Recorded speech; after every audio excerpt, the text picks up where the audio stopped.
ونعوذ بالله من شرور أنفسنا ومن سيئات أعمالنا من يهده الله فلا مضل له ومن يضلله ونشهد أن سيدنا وسندنا وحبيبنا وحبيب ربنا وطبيبنا وطبيب قلوبنا ومولانا محمدا عبده ورسوله أما بعد أعوذ بالله من الشيطان الرجيم بسم الله الرحمن الرحيم ولله على الناس حج البيت من استطاع إليه سبيلا ومن كفر فإن الله غني عن العالمين صدق الله مولانا العلي العظيم وصدق رسوله النبي الكريم ونحن على ذلك لمن الشاهدين والشاكرين والحمد لله رب العالمين. توفیق الہی اور اپنے حضرت والا نور اللہ قدموں کی برکت سے قرآن مجید فرمان حمید کی ایک آیت مبارکہ تلاوت کرنے کا شرف حاصل ہوگا. قرآن کریم کی اس آیت میں اللہ تعالیٰ نے صاحب استطاعت پر حج کی فرضیت کا حکم نازل فرمایا ہے. چونکہ یہ موسم حج کی درخواستوں کا موسم ہے اور گورنمنٹ اسکیم سے جانے والے جو حضرات ہیں وہ حج کی درخواستیں لگا رہے ہیں اور حکومت پاکستان درخواستیں جمع کر رہی ہے. لہذا مناسب معلوم ہوا کہ ہمیں یہ معلوم ہو جائے کہ حج کس پر فرض ہے، صاحب استطاعت کون ہے. چنانچہ قرآن کریم میں اللہ نے حج کی فرضیت کا حکم بیان فرمایا ہے. جس طرح نماز فرض ہے، روزے فرض ہے، زکوٰۃ فرض ہے، اسی طریقے سے حج بھی فرض ہے. جس طرح نماز، روزے اور زکوٰۃ ارکان اسلام میں سے ہے، اسی طریقے سے حج بھی ارکان اسلام میں سے ایک بڑا رکن ہے. نماز اور روزہ بدنی عبادت ہے، زکوٰۃ مالی عبادت ہے، اور حج ایسی عبادت ہے کہ جو تمام عبادتوں کا گلدستہ ہے. یعنی مالی عبادت وہ بھی حج میں ہے، بدنی عبادت وہ بھی حج میں ہے. تو جان اور مال یہ یا تو جہاد کے اندر ہے یا حج کے اندر ہے. تو حج میں اللہ تعالیٰ نے جان اور مال کی قربانی مانگی ہے. جان اور مال کی قربانی کن پر فرض ہے؟ حج. فرمایا کہ وہ شخص اس پر حج فرض ہے کہ جو اللہ کے گھر جانے کی استطاعت رکھتا ہو. اللہ نے قربانی کا نصاب بیان فرمایا ہے، زکوٰۃ کا نصاب بیان فرمایا ہے. زکوٰۃ فصلوں کی زکوٰۃ کتنی ہے اس کا نصاب بیان فرمایا ہے. گائیں، بیل ان کی زکوٰۃ کتنی ہے، بکریوں کی زکوٰۃ کتنے مال پر نکلے گی، اور مال تجارت پر سونے اور چاندی کے احکامات اللہ نے بیان فرما دی. کتنے مال کے اوپر ایک نصاب بتا دیا، کتنے روپے ہوں گے، کتنی چاندی ہوگی، کتنا مال ہوگا تو زکوٰۃ فرض ہوگی. لیکن جہاں حج کی فرضیت کا حکم آیا تو اللہ تعالیٰ نے وہاں یہ نہیں کہا کہ کسی کے پاس اتنے مقدار مقرر نہیں کی، بلکہ اللہ تعالیٰ نے وہاں پر فرمایا استطاعت، جس کو استطاعت ہے. چنانچہ استطاعت ہر ایک شخص کی الگ الگ ہے. ایک آدمی ہے وہ بزنس کلاس میں سفر کر سکتا ہے، اس کی استطاعت ہے. ایک آدمی ہے وہ اکانومی کلاس میں سفر کر سکتا ہے، اکانومی کا ٹکٹ لے سکتا ہے، اس کی استطاعت اکانومی کی ہے. منزل ایک ہی ہے. ریل سے سفر کرنے والا بزنس کلاس میں بیٹھتا ہے، ایک آدمی اکانومی کلاس میں بیٹھتا ہے، ایک سلیپر کی بوگی میں ہوتا ہے، لیکن انجن سب کو ان کی منزل پہ پہنچا دیتا ہے. تو استطاعت الگ الگ ہے. اگر کسی کی استطاعت یہ ہے کہ وہ کشتی کے ذریعے سے، پانی کے جہاز سے اگر حج پر پہنچ سکتا ہے تو اس کی استطاعت یہ کہ وہ اب وہاں پہ جائے، وہ صاحب استطاعت ہے اگر اس کو قدرت حاصل ہے. اگر کسی کو اتنی قدرت حاصل ہے کہ وہ پیدل جا کے حج کر سکتا ہے تو بھائی وہ صاحب استطاعت ہے، وہ پیدل حج کر دے. اور اگر کسی کو اتنی استطاعت ہے کہ وہ بائی روڈ گاڑی کے ذریعے سے، بس کے ذریعے سے جا سکتا ہے تو بھائی قافلے جو ہے بائی روڈ بھی سفر کرتے ہیں اور بائی روڈ بھی گاڑیاں جاتی ہیں. اور خاص طور پر جو خلیجی ممالک ہیں، ان ممالک سے جو لوگ حج کرنے کے لیے آتے ہیں بس کے ذریعے سے آتے ہیں. تو اللہ نے یہ نہیں کہا کہ بھائی آپ سمندری راستے سے بھی اب حج کھلا ہوا ہے. بہت سے ممالک میں، ہمارے پاکستان کا تو نہیں ہے سمندری راستے سے حج، لیکن بہت سے ملک ممالک ایسے ہیں آج بھی سمندری جہاز کے ذریعے سے جو ہے وہ سفر کرتے ہیں، ان کے مصارف کم آتے ہیں. جو بائی روڈ بس کے راستے سے جاتے ہیں ان کے مصارف کم آتے ہیں. کیونکہ ہمارے یہاں پر جو ابھی نظام ہے وہ فلائٹ کے ذریعے سے اور جہاز کے ذریعے سے ہمیں جانا ہے. تو استطاعت ہر ایک کی الگ ہے. ایک آدمی حج کرتا ہے وہ 20 لاکھ روپے کا ایک آدمی حج کرتا ہے، اس کے پاس اتنی استطاعت ہے.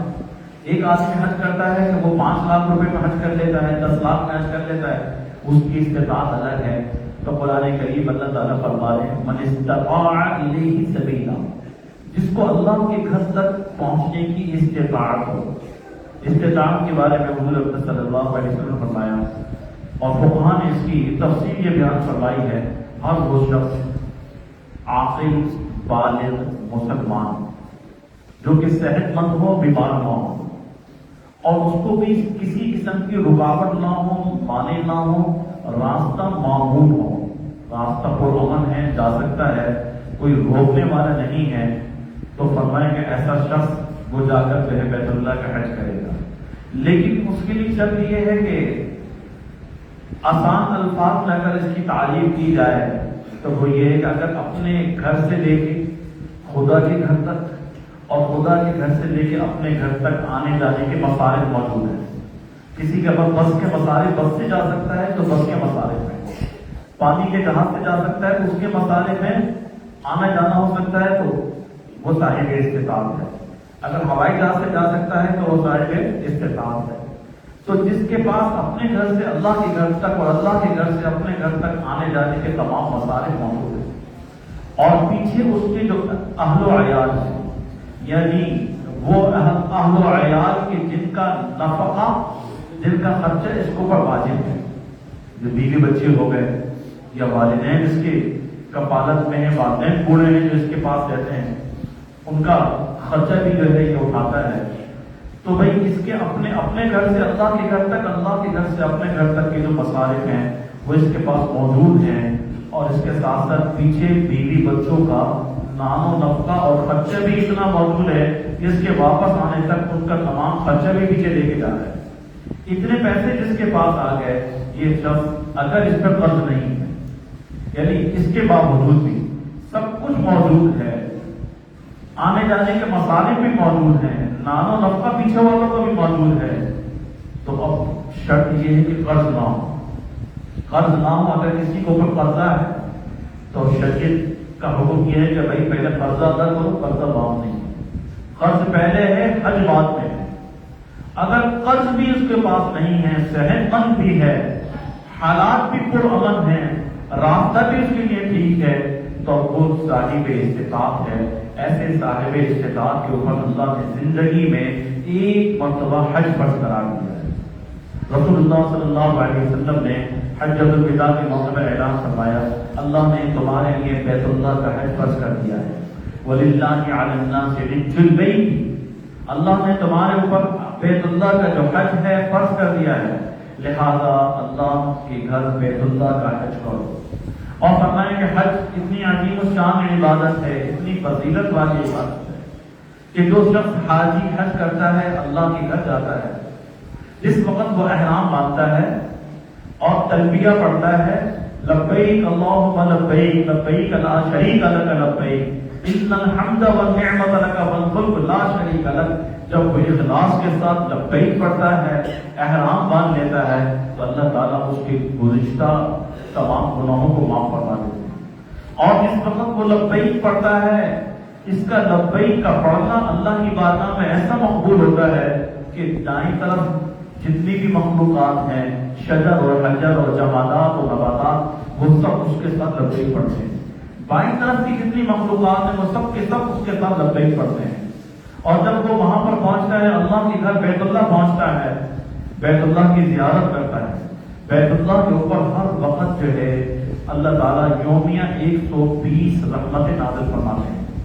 60 رحمتیں طواف کرنے والوں کے لیے ہوتی ہیں، 40 رحمتیں بیت اللہ میں نماز پڑھنے والوں کے لیے ہیں، اور 20 رحمتیں جو ہیں جو بیت اللہ کی زیارت کر رہے ہوتے، بیت اللہ کو دیکھ رہے ہوتے، اللہ تعالیٰ ان کو 20 رحمتیں ان کو عطا فرماتے ہیں.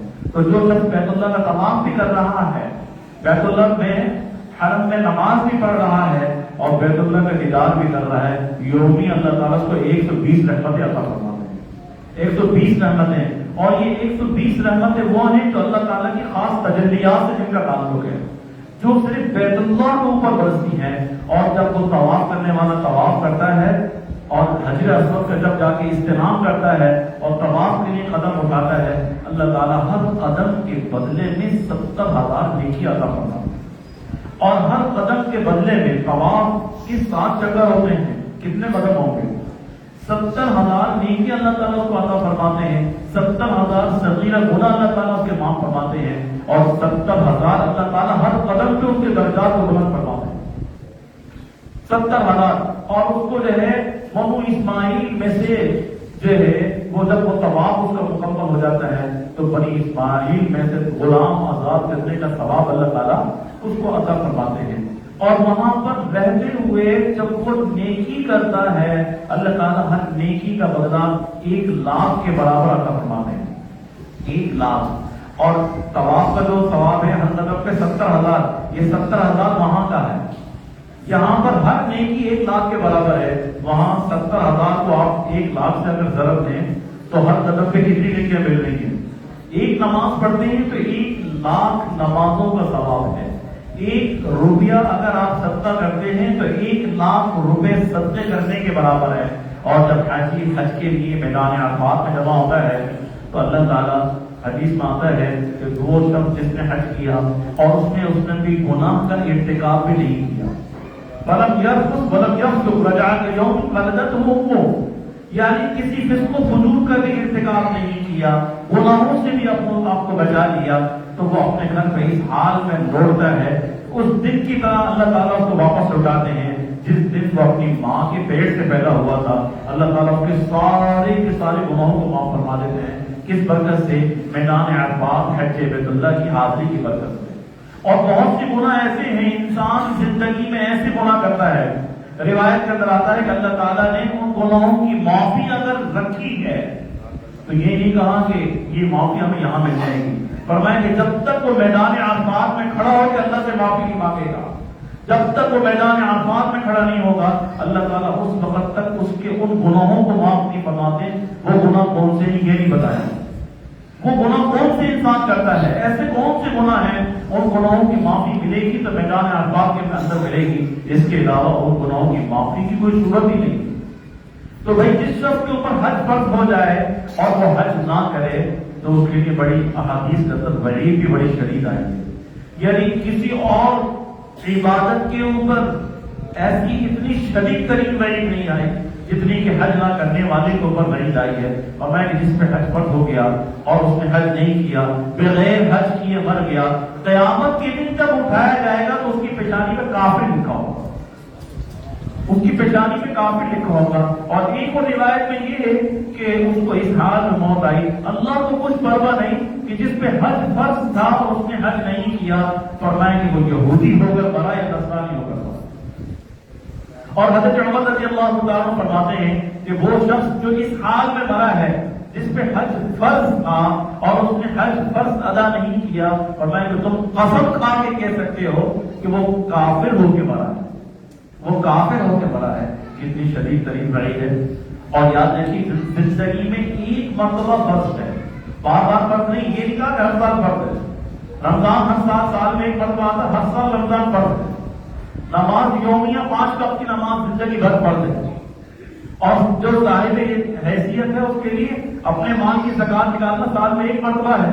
لیکن اللہ کو معلوم تھا کہ حج کی جو عبادت ہے، یہ عبادت اس میں یہ پہلے ہی کوتاہی کریں گے۔ اللہ تعالیٰ نے زندگی میں ایک مرتبہ فرض رکھی ہے، اور بعض لوگ ایسے ہوتے ہیں پوری زندگی غفلت کی حالت میں گزار دیتے ہیں، کروڑوں روپیہ ان کے پاس موجود ہوتا ہے، حج نہیں کرتے، بغیر حج کیے مر جاتے ہیں، بغیر حج کیے مر جاتے ہیں۔ یہ نہیں کرنا ان کے لیے حج نہیں رکھا تھا، بعض لوگ کہتے ہیں حج نصیب نہیں تھا، اللہ کو معلوم تھا۔ یہ نہیں کہ ہم جو گناہ کر رہے ہیں تو بھائی ہمارے نصیب میں نماز پڑھنا نہیں تھی، ہم نماز نہیں پڑھی، یہ بات نہیں ہے۔ اللہ نے ہم اگر حج نہیں کریں گے، اللہ کو معلوم ہے یہ اپنے اختیار سے حج پہ نہیں جائے گا، یہ اپنے اختیار سے نماز نہیں پڑھے گا، یہ اپنے اختیار سے روزے نہیں رکھے گا، یہ اپنی مرضی سے گناہ کرے گا۔ اللہ کے علم میں پہلے سے معلوم تھا، اللہ کو معلوم تھا، لہٰذا اللہ کو نہیں ڈالنا چاہیے۔ لہٰذا لوگ کیا کہتے ہیں جناب، حج کے لیے جب کہا جائے کہ بھائی حج کر لیجیے، کہتے ہیں جناب پہلے تو ہمارے کو حج فرض نہیں ہوا، یہ بہانے قرار کرتے ہیں، اور سمجھتے یہ کہ شاید جو ہے پہلے والدین پہ حج فرض ہوتا ہے، بعد میں اولاد پہ فرض ہوتا ہے۔ یعنی ہمارے ذہن میں یہ غلط فہمی ہے، پہلے والدین ماں باپ دیں گے، میں کہتے جاؤں یاد دیکھیے ماں باپ کے اوپر الگ حج فرض ہے ان کے مال کی وجہ سے، آپ کے اوپر الگ حج فرض ہے آپ کے مال کی وجہ سے۔ اگر آپ کے پاس اتنا مال موجود ہے کہ آپ اللہ کے گھر سے اپنے گھر تک، اپنے گھر سے اللہ کے گھر تک آنا جانا کر سکتے ہیں، اور پیچھے بیوی بچوں کو لانا رکھنا بھی موجود ہے، تو آپ پہ حج فرض ہو گیا۔ حج فرض ہونے کے بعد اس میں تاخیر کرنا گناہ کبیرہ ہے، اور یہ فرمائیں کہ حج جب فرض ہو جائے تو اس میں جلدی کیجیے، کہیں ایسا نہ ہو کہ تمہیں کوئی رکاوٹ نہ آ جائے۔ حضور صلی اللہ علیہ وسلم فرمائے حج جب فرض ہو جائے تو اس میں تاخیر نہ کیجیے، جلدی کیجیے۔ ہو سکتا ہے کوئی بیماری پیش آ جائے، ہو سکتا ہے کوئی حادثہ پیش آ جائے، ہو سکتا ہے کہ تمہیں زندگی مہلت نہ دے، پہلے ہی موت آ جائے۔ آپ اس انتظار کے اندر بیٹھے ہوئے ہیں کہ جو ہے میں ابھی حج کر لوں گا، ابھی وقت بہت ہے، اور بہت سے لوگ تو یہ ہے ان کے دماغ میں یہ فطور ہوتا ہے جب حج کریں گے داڑھی رکھنی پڑے گی، لہٰذا ابھی چونکہ جو ہے ابھی حج نہیں کرتے، ابھی عیش و عشرت کی زندگی گزار لیں، گناہ کرتے رہیں۔ تو بھائی داڑھی سے کیا بیر ہوتا ہے؟ جو تمام انبیاء کی سنت اس سے اتنی کیا بیر ہے کہ چہرے پہ آپ کو داڑھی اچھی نہیں لگتی، اور داڑھی سے ایسی نفرت ہے کہ داڑھی حج کریں گے تو داڑھی رکھنی پڑے گی۔ لوگوں کے دماغ میں یہ کہ حج کریں گے تو گناہوں کو چھوڑنا پڑے گا، ابھی سرکاری نوکری ہے، ابھی رشوت لیتے ہیں، ابھی رشوت کا دھندا بھی ہے، حرام کا دھندا بھی ہے، ارے جب حج کریں گے تو اس سے رشوت سے بھی جائیں گے، لہٰذا رشوت لینا ابھی نہیں چھوڑ دیں، حرام کا دھندا، حرام کا کاروبار ہم ابھی نہیں چھوڑنا، ابھی گناہ چھوڑنے کا ارادہ نہیں ہے، لہٰذا حج بھی نہیں کرتے، ذہن میں یہ کہ یہ گناہ چھوڑنے پڑیں گے، نیک بننا پڑے گا، لہٰذا ابھی نیک نہیں بننا، ابھی تو عمر بہت بڑی ہے، ابھی عمر بہت بڑی ہے، ان کو پتہ نہیں چلتا، پہلے موت کا فرشتہ پہنچ جاتا ہے، مال بھی موجود تھا۔ اب بتائیے آپ نے تاخیر کی اور موت کا فرشتہ آ گیا، اور حدیث میں آیا کہ اس حال میں مرا کہ کافر ہو کے مرا، اس حال میں مرا کہ یہودی مرا یا نصرانی مرا، اس حال میں مرا کہ جب قیامت کے دن اٹھایا جائے گا تو اس کی پیشانی میں لکھا ہوگا کافر، پیشانی میں لکھا ہوگا، اور تمام اولین تمام آخرین ہوں گے، اور یہ حج نہ کرنے والا الگ سے پہچانا جائے گا اس قیامت کے اس عالم میں، اس میدان محشر کے اندر ساری مخلوقات ہوں گی، لیکن حج نہ کرنے والے کا الگ سے پہچان ہو جائے گی، پیشانی میں لکھا ہے کافر، یہ حج کر کے نہیں آیا تھا۔ کتنی خطرناک بات ہے، کتنی بڑی بدنامی کی، بے عزتی کی بات ہے انسان کہ اس کی پیشانی میں کافر لکھا ہو اور پھر حج نہ کرے۔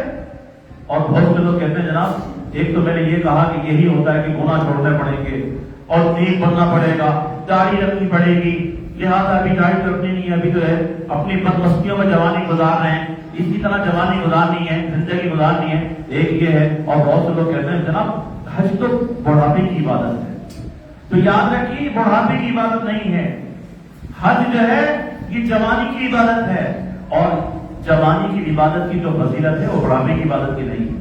تمام عبادات کے اندر حج ہو، نماز ہو، روزہ ہو، زکات ہو، صدقہ اور خیرات ہو، جہاد ہو، جتنی بھی عبادات ہیں جوانی کے اندر جب عبادت کرتا ہے اس کا اجر زیادہ ہے، کیونکہ گناہ کے مواقع زیادہ موجود ہیں، شیطان بھرگلاتا ہے، بہت کچھ کرنے کے اس کے اندر جو ہے طاقت اور صلاحیت موجود ہوتی ہے، اور اس وقت جو ہے اللہ کی طرف آ جاتا ہے، نیکی کی طرف آ جاتا ہے اور ہدایت کی طرف چل پڑتا ہے۔ گناہ کرنے کی صلاحیت بھی تھی، اب بڑھاپے کے اندر کیا ہے، نہ منہ میں دانت ہے نہ پیٹ میں آنکھیں ہیں، اور اب جو ہے حج کرنے جائے گا تو جان ہی نہیں ہے۔ اور آج کل تو حال یہ ہے کہ جو جوان ہیں وہ جوان بھی نہیں ہے، ہمارے دور اس دور کے جو جوان ہیں وہ بوڑھے ہیں، اور بلکہ جو پرانے بوڑھے ہیں وہ اب بھی جوان ہیں، جو بوڑھے ہیں وہ اب بھی جوان ہیں، اور جو جوان ہیں وہ جوانی کی لائف، جوانی کے نام کے اوپر توہین ہے ہی نہیں جوانی۔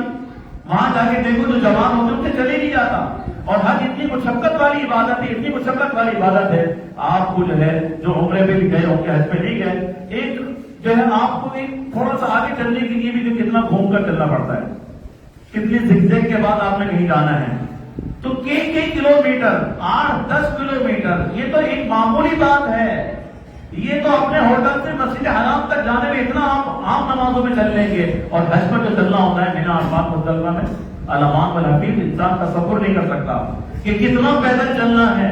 تو یہی حال ہوتا ہے جب بوڑھے جاتے ہیں تو وہ کہتے ہیں کہ ہمارے بس کی بات نہیں ہے، وہ کہتے ہیں کہ ہم سے تو غلطی ہو گئی، حج تو جوانی کا ہے۔ اصل حج تو جوانی کا ہے، جب طاقت ہو، قوت ہو، شباب ہو، اور انسان کو حج جیسی مجاہدانہ مشقت والی عبادت انجام دے سکے۔ لوگ ہمت ہار دیتے ہیں، رمی کرنے نہیں جاتے، کہتے ہیں کہ آپ نے جا رہے آپ ہماری نیابت کر لیجیے گا۔ بھائی کیسے نیابت کر لے گا؟ نیابت کے مسائل پتہ ہے، نیابت کے احکام پتہ ہے، نیابت کیسے کر لے گا؟ کہتا بھائی تو جا رہے میری بھی کر لے۔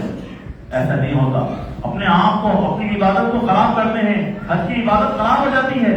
لہذا اس بات کا خیال کیجئے، حج کیجئے جوانی کے اندر کیجئے، حج فرض ہو گیا ابھی فوراً اسی سال کیجئے، کسی قسم کا کوئی بہانہ شریعت نے قبول نہیں کیا، شریعت کسی بہانے کو تسلیم نہیں کرتی۔ لوگ کہتے ہیں بچے چھوٹے ہیں، اور بچے چھوٹے ہیں یا بچوں کی شادی کرنی ہے، شریعت کے لیے بہانہ نہیں ہے۔